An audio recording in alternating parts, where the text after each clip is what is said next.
É possível que você tenha alguma noção do que se passa na Venezuela.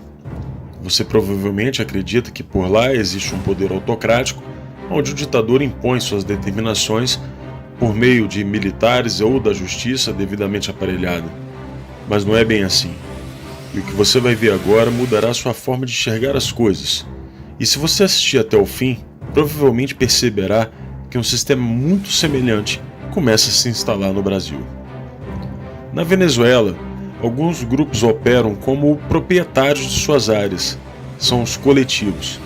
A primeira função do coletivo é defender a Revolução Bolivariana, e para isso eles dispõem de todo tipo de armamento e equipamento necessário para atacar qualquer um que se opõe ao modelo, ou seja, para atacar os reacionários. Esses grupos impõem uma espécie de disciplina dentro de seus territórios. Eles têm um código de honra próprio. Muitos até se gabam de manter dentro de suas áreas um índice de criminalidade abaixo da média nacional, que por sinal são os piores do mundo, com 70 homicídios a cada 100 mil habitantes. Existem centenas de coletivos, todos eles armados com rifles portáteis, granadas, e 2 deles, os Carapaicos e Tupamaros, receberam treinamento militar dos guerrilheiros das Farc colombiana. Além disso, eles têm relações estreitas com outras gangues paramilitares, como os Los Rastrojos, também da Colômbia, que lhes fornecem armas. Esse grupo colombiano vive em conflito com o Exército de Libertação Nacional da Colômbia, que já se faz presente em 10 estados venezuelanos. O conflito entre essas organizações é uma constante, a disputa por territórios, muito parecido com o que acontece no Brasil. O governo venezuelano sustenta esses grupos por meio de planos sociais, concede recursos para seus projetos culturais e são eles que cuidam da distribuição de alimentos, entre outras benesses, naquele ambiente de fome e miséria. Enquanto mantém a sua fachada social, esses grupos atuam no tráfico de drogas, roubo de automóveis e outras ações características do crime organizado.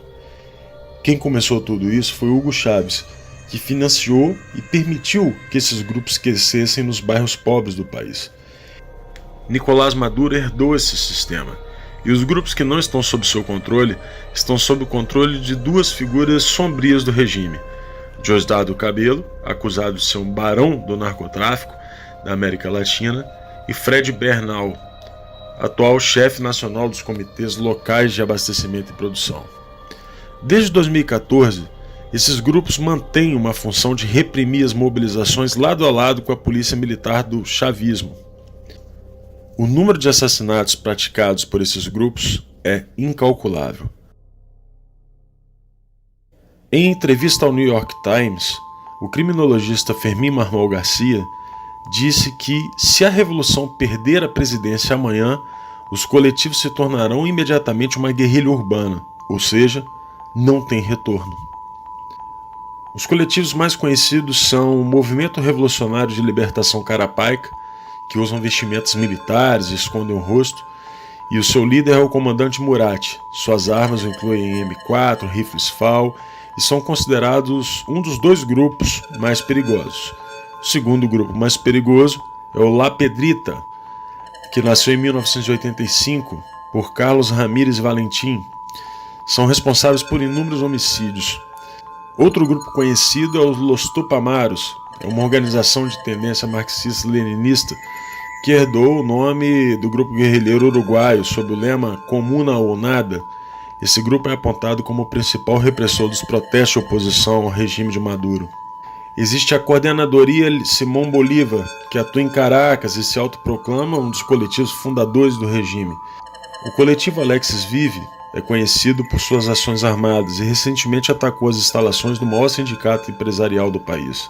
O último grupo é o Grande Polo Patriótico, criado em 2011 e formado por 28 conselhos setoriais, que possui 10.810 mini-coletivos. Como você pode perceber, o sistema de dominação do povo venezuelano não pode ser revertido por um sistema eleitoral simples ou pela queda de Maduro. A melhor definição do que aconteceu por lá foi feita por Lech Walesa. Segundo Walesa, fazer o socialismo é fácil. É como fazer uma sopa de peixe de um aquário. Basta aquecer a água, não precisa nem temperar, as plantas já estão lá dentro. Fazer o contrário, criar uma sociedade livre a partir do comunismo, é como fazer o aquário utilizando uma sopa de peixe. Isso é complicado.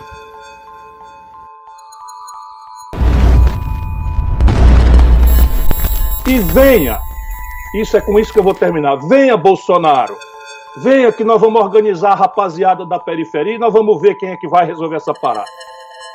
O juiz federal Odilon de Oliveira de Ponta Porã, na fronteira do Mato Grosso do Sul com o Paraguai, obteve evidências da atuação de guerrilheiros das Forças Armadas Revolucionárias da Colômbia, as FARC, no treinamento de bandidos ligados ao 1º Comando da Capital, PCC, e ao Comando Vermelho. Segundo as apurações de Oliveira, quadrilhas de narcotraficantes do Brasil são os principais clientes da América do Sul na compra de cocaína produzida pela facção colombiana. Eles treinam brasileiros lá para agir aqui.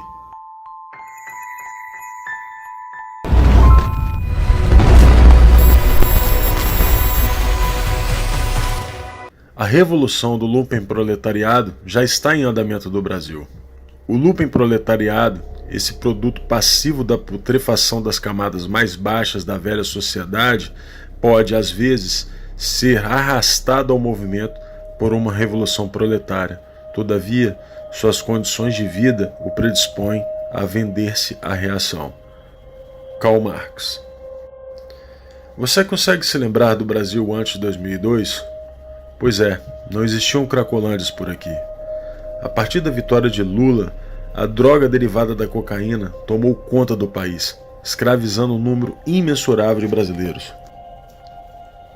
Tais indivíduos são capazes de lutar com maior coragem, mas são propensos a ações destrutivas. Conduzidos de maneira correta, podem converter-se numa força revolucionária. Mao Tse-tung, em Análise das Classes e Sociedade Chinesa. Frantz Fanon é um teórico marxista muito conhecido entre as esquerdas.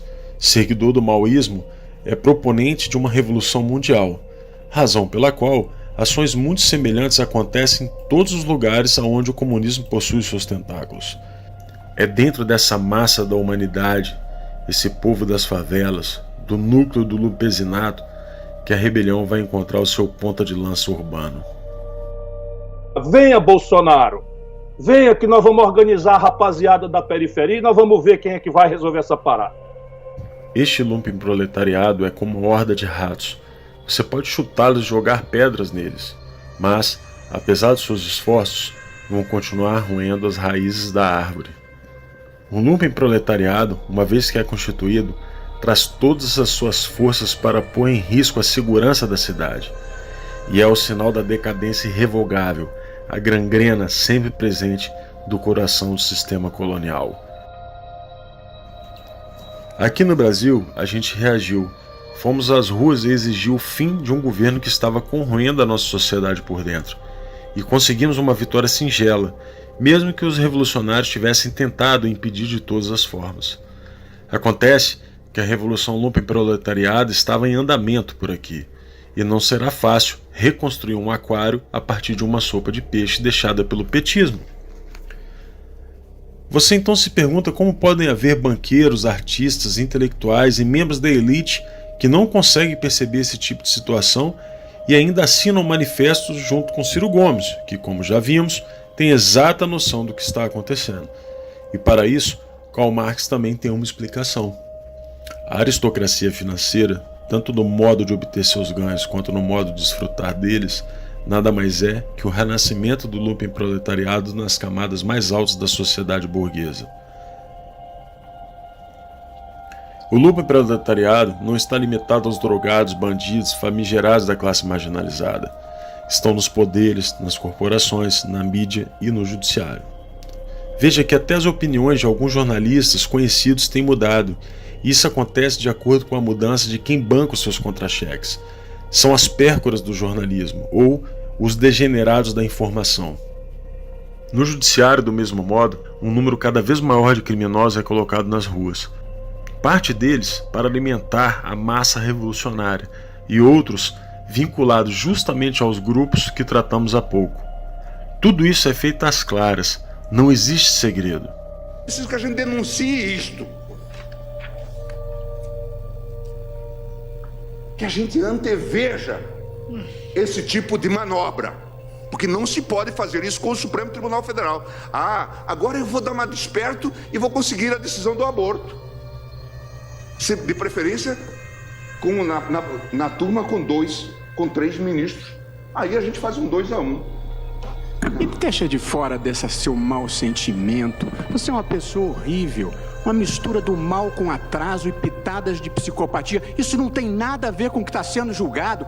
É um absurdo, Vossa Excelência, aqui fazer um comício cheio de ofensas, grosserias. Vossa Excelência não consegue articular um argumento, fica procurando. Já ofendeu a presidente, já ofendeu o ministro Fux, agora chegou a mim. A corrosão do Conselho de Justiça da nossa própria Carta Magna atende ao conceito de Revolução Lumpen. Afinal, a disciplina e os códigos de honra, como já vimos, terão que ser aplicadas por grupos criminosos ao fim da conclusão do processo revolucionário. Agora que você já sabe qual é a situação que nos encontramos, eu faço um pedido.